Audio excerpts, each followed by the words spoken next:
So facilitating the session today is Catherine Ann Byman. Hi, Catherine. Hopefully you are there and you can talk and everything. Sorry, yes, I am. Yeah, perfect. Hi, Hopefully you Catherine. can hear me. Yeah, lovely. So Catherine is a best-selling author and sustainability activist, and also a consultant for business resilience and sustainable change, and supports sustainable developments in SMEs. So very knowledgeable facilitator. Catherine, can I leave it to you to kick things off? Sure. Thank you. Thank you very much. Thanks everyone for staying on. I think it was a really interesting session. And thanks as well to Matt. I think, your contributions in the last session were great. So I expect the same thing in this one. Just to give a slight update on my role. So I've recently taken up an ESG role. Well, I would say a sustainability strategy manager role for a big multinational company as well, which is an interesting pivot because I worked in corporate before I moved into entrepreneurship and supporting other businesses. And now I've gone back, and it's really interesting to move from supporting small businesses that are really purpose driven and mission led to now working with a big organization that has a legacy that they now have to address in the way that they work. So I can talk about it from different perspectives as well. But it's very interesting to see how people evolve in their careers in terms of this space as well, because it's really, there's so much opportunity at this point in time.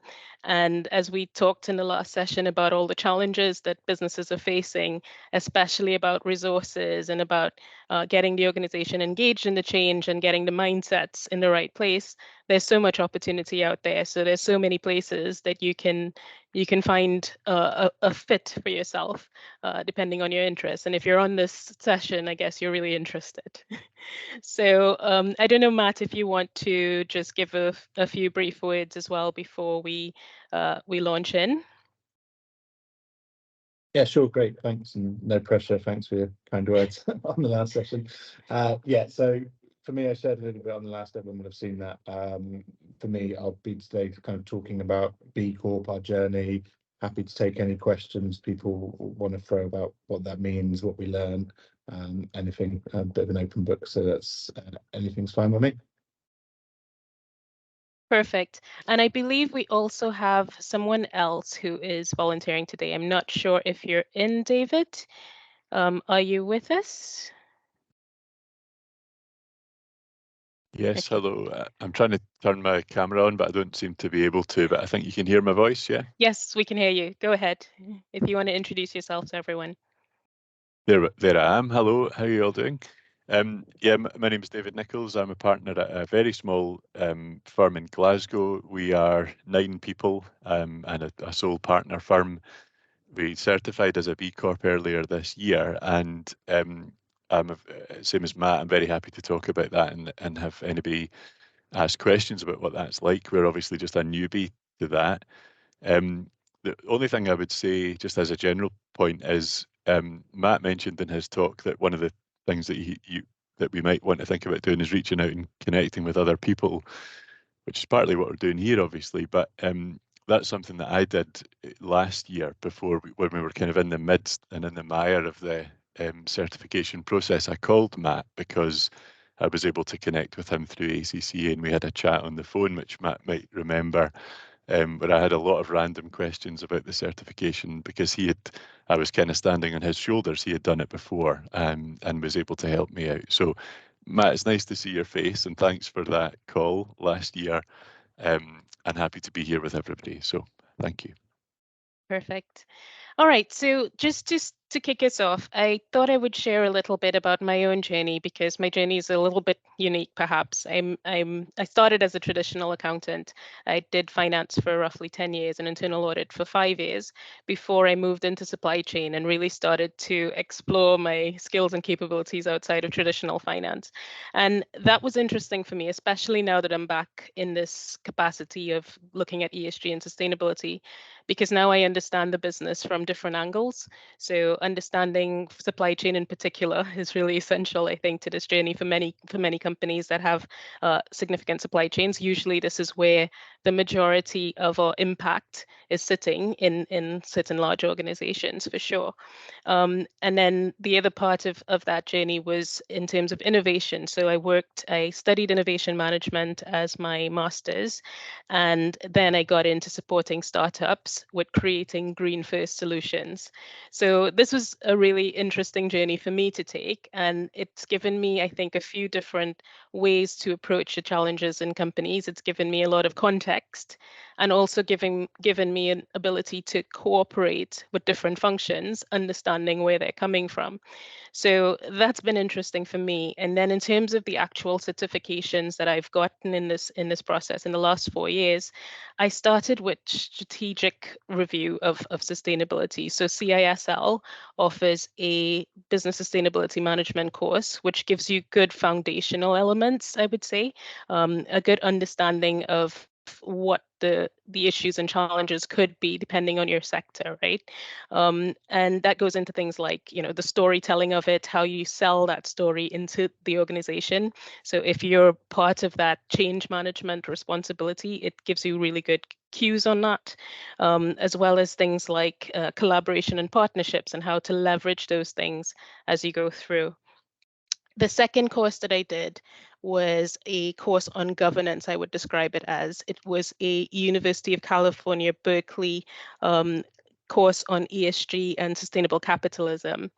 And it really talks to fiduciary responsibilities of directors, understanding the purpose and role of your board in this change.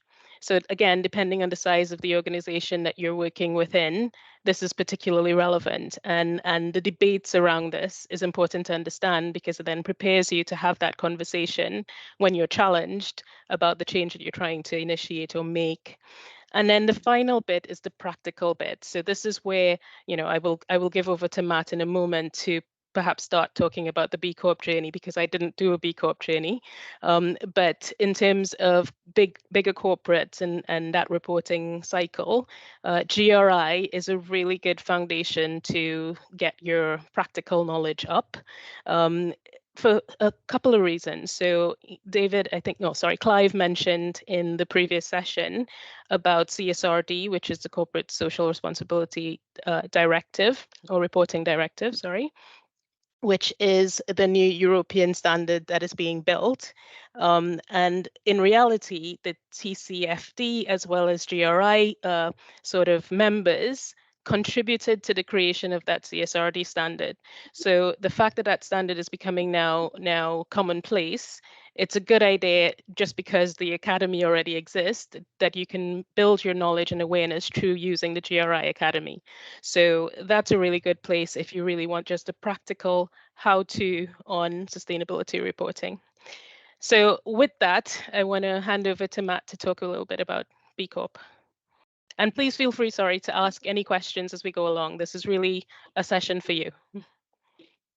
Yeah, absolutely. And interesting you mentioned about the CISL course, Catherine. I'm actually on that starting in a couple of weeks. So that's here. It's all online based, isn't it? Yes. Well, not self-paced, about 8-10 hours a week. So yeah, I can't recommend it because I haven't done it yet, but knowing you do, feel free to look at that and sign up and do it with me. Yeah, so in terms of B Corp, and I guess my motivation really, because I said before that we weren't doing a huge amount before, but I've now got a 2-year-old. I really started my journey when he was a few months away from coming into the world and just thinking about the world we wanted to live. It was quite a powerful motivator. But so there's a strong personal motivation there. Started the journey with our team, which is something I'd really encourage you to do with people, see how they and what they value, so you can tailor your journey, makes them feel part of the strategy of the company, what you want to build in, because there are a couple of companies on B Corp who score very highly, but you can't do anything. So you can't do everything in that list. So it is important to go into it knowing what's important to you and what you want to focus your efforts on. And there is also the option, I'm not sure if David did this, but because we were completely new to it, there's something called B leaders, which is people who are qualified or trained by B Corp to guide people through that business.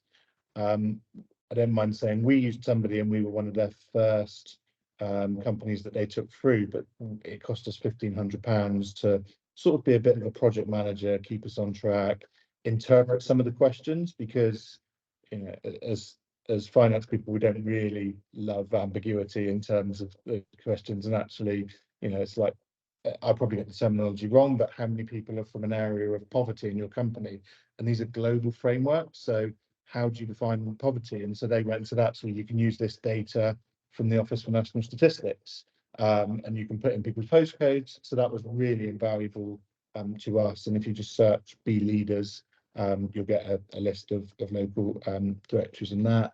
And yeah, in terms of the time that it would take, so for us it was about a year, and I've said that we were starting from a very low bar, but we had to look a lot of our policies, so actually involving HR in that process. If we've got a department, all things. So we're a very, very family friendly organization, but being male led, it's like, oh, what's your breastfeeding policy for breastfeeding mothers? And like, hadn't thought about it. So you go away, research, find policies, and yeah, so I'm sure people like David and I, if there's policies people need, then actually people are willing to share it because they've been on the journey before. So yeah, you'll generally find that it's a really good community for B Corps, and there's a list of B Corps, so you can reach out people who are in similar industries, similar areas, and they'll share their journey with you because they want more people to join. But yeah, from a business perspective, and I've unashamedly flagged that profit is important. It's not a dirty word. For us, we've seen real impacts probably in two, bordering on three areas. The first one is our conversion rate on new leads. So we mentioned these logos on our proposals, and I believe that to buy from you, people need to know, like, and trust you. And I think the certification gives another level of trust, but also actually they're saying, actually, yeah, I want to work with an organization with values. If there's two proposals that are exactly the same and one company's doing good in the world, I'm going to choose that. But also, actually, you'll see a lot of businesses focusing on themselves at the moment in terms of what they're doing internally, but starting to see a shift to people looking at their supply chain.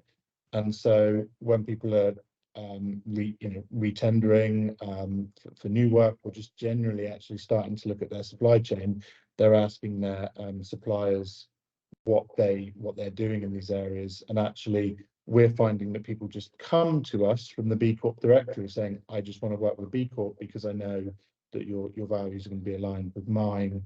And then the third area, which people probably feel quite uncomfortable with, but shouldn't be, is actually a bit of sustainability consulting. And I think in terms of your areas of consulting, of competency, sorry, I feel like I've got a very good recent experience in taking businesses from doing nothing to taking them to something. And that's the bit where we stop. And then obviously, if people have got very detailed requirements in terms of assessing the carbon footprint of their products, that's when you bring in specialists. So yeah, I do think businesses want help, and they're quite comfortable taking that from people who have been on that journey and that similar path recently. Yeah, absolutely. I think also, as you mentioned that about getting to one stage and then needing a bit more, I think one of the big areas is LCAs, right, which is life cycle assessments. And it's not something that necessarily the finance people will do, but it's a good idea to understand what it is and what it can give to the business in terms of making those important financial decisions as well. So what an LCA does, the life cycle analysis, is that it really tells you where your product is having its most impact, if you're having a product, and from that you can actually determine what will give you the biggest bang for your buck in terms of making changes, right? So if you're really having to do financial evaluation of projects that people want to do to sort of accelerate the transition, this will give you the ability to do that Pareto analysis, right? So LCAs are really important. And in terms of LCA training, I'm still looking for a good training on that. As soon as I find one, I will actually share it with Sophie. But I think it's an important thing to just understand from an accountant perspective, understand what it can give you. You don't need to necessarily know how to do it unless this is one of your interests. Yeah. And David, I don't know if you want to share some reflections. Why did you decide perhaps to go in this direction to become a B Corp? I hadn't heard of B Corp until about the middle of 2021, I think it was, when I went to a TED event and heard somebody talk about it, and it sounded really interesting to me. I'd never heard of the term or it really anything about it. I felt like I ran a good business, like an ethical business and a good business, but there were no real ways that I was aware of measuring that. And this seemed like a great opportunity to test my theory about my own feelings about how this about my business. Yeah. And the first thing that you do in the process is called the B impact assessment, or one of the first things, and it takes a long time, and you examine all the areas of the business in these different categories, 5 categories, I think. And it takes ages to complete that. And it really, really challenges you. It really tests your assumptions about your business. It challenges everything that you think about how you run your business and your staff and your customers or clients or whatever. And I would encourage everybody to look at that. It's free. You don't commit to anything by trying it. I'll paste the link into the chat. I didn't use a B leader, Matt, but I'm aware of them. And I talked to a woman called Mahala Beckett in Glasgow, who is a B leader and is a sort of B Corp ambassador. I think she's part of B Lab UK. And she kind of jokingly described the B impact assessment as 1,001 ways to improve your business. But you have to pick a certain number that you can actually achieve. It's not possible to go through, no business has scored 100% on that assessment, no matter how good they are. So you need to choose the ones that are appropriate to you. I'm a micro business, and I don't have a board of directors, for instance. A lot of the questioning is around that. It's around developing your board, developing its diversity, etc. But it's a brilliant tool, a very challenging tool for a business owner or leader or whatever, but something that I think would benefit anybody that looks at it. Yeah. I'll paste it into the chat. It's been quite one way this session Yes. so far, so I wonder if maybe there might be questions or anything that Yes. people want to respond to. Yeah, while people are thinking about that, I think one of the things that I'd like to add to the context of all of this, just as what David is saying, and in terms of this being one way, the best part of my own personal journey, and I'm sure it's the same for Matt and David, is collaborations and working with people as you evolve. And that for me is easily the most important thing, because while you're going through this, you're going to have questions. There's no training that you will do, even though we've shared the training in the links. There's no training or review or sort of questionnaire that you could do that will answer everything in your mind. And as you go through this journey, things will evolve, things will change. Different companies will have different challenges. So one of the best things to do is really to connect. If you're not comfortable to connect now in this space, feel free to connect with us separately on LinkedIn and ask us questions. But really, it's so important for us to form a community. One of the things I suggested to Amanda, I don't know if she's on the call, but is that we create something for the ACCA community who are going through this transition. So let's create a community where we can ask questions, because that's what we need, right? Sometimes you're probably going to have to do some things, with a privacy screen because you're working for your company and maybe you're dealing with, perhaps an ethical challenge. So smaller companies tend to, I think Matt was referring to this as well. Smaller companies tend to have this very purpose-driven approach, and you can connect with sort of their openness in reporting, where larger companies will feel less comfortable with being completely transparent, right? Especially with a long legacy business. So all of this creates challenges, right? And I think it's important for us to be able to discuss those challenges and how to navigate them, because this is complex, right? Without a doubt.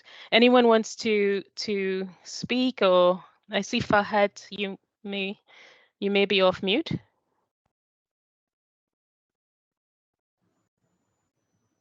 Okay, or Sophie? Oh, sorry, no, I didn't mean to raise my hand. But yeah, I was going to say, if anybody wants to raise a hand, it'll be interesting if anybody else on the call has gone through the B Corp process, what they think, or anyone comment on the chat.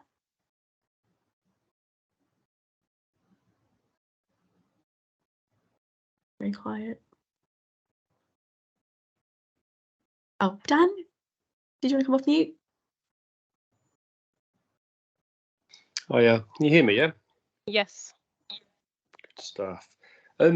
So we're very much. I mean, if I said we're at the very first steps of this, we've not even decided to do it. And what I'd like to do is to put together a case for us to start looking into doing it. So hearing the way you guys are talking, B impact assessment, you're saying very time consuming. Is it the kind of thing that finance can do off their own back, or is it something that I'm going to need to go and talk to loads of other people in the business to do? How far can I get with it on my own? Dan, do you mind telling me just like one sentence about the business and its size and structure? It's a fairly large housing developer, privately owned. So I would say that you probably will need input from the other directors to do it properly, but you can definitely lead on it and you can definitely do a large part of it on your own. It is time consuming.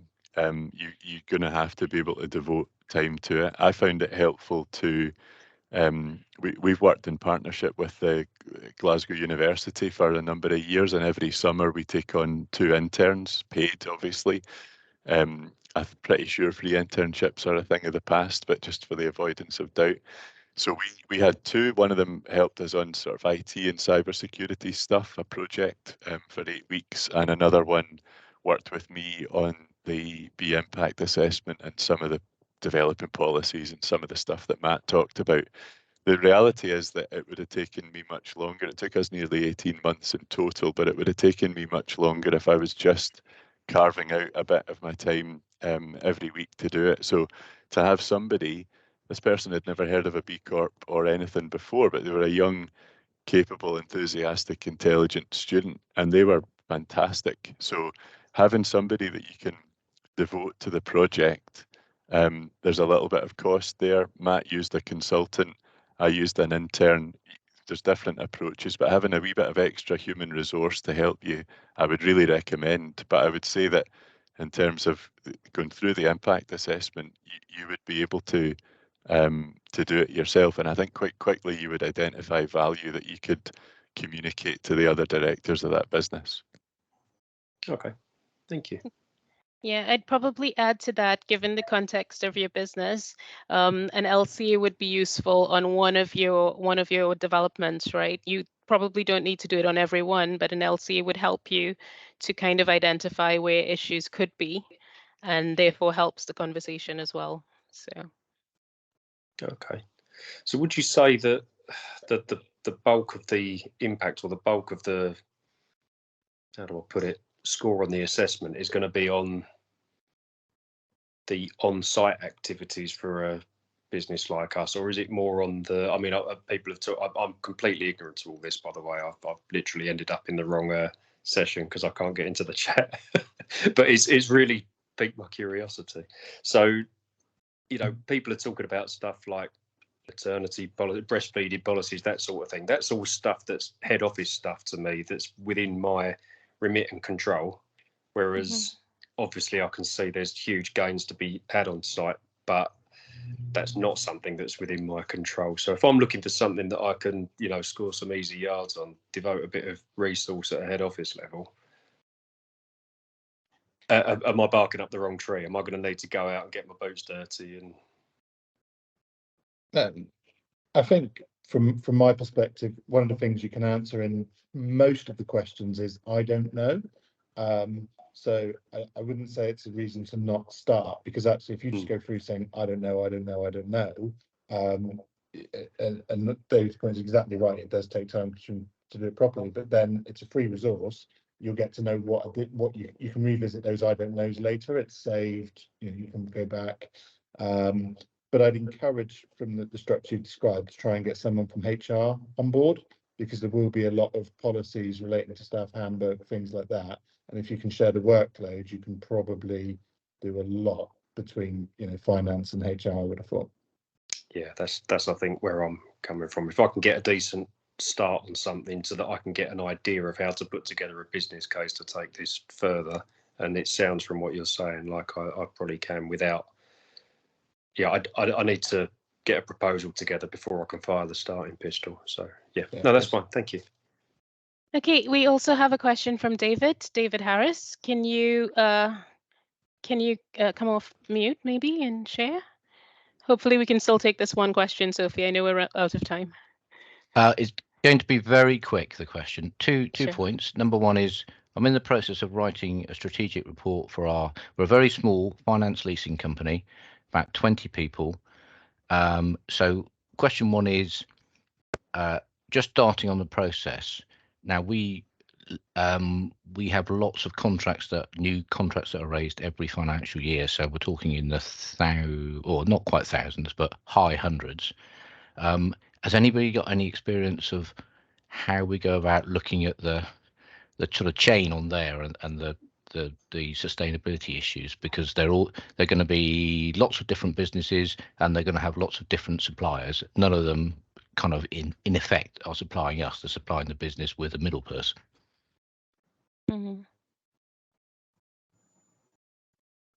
Matt, you're on mute. Sorry.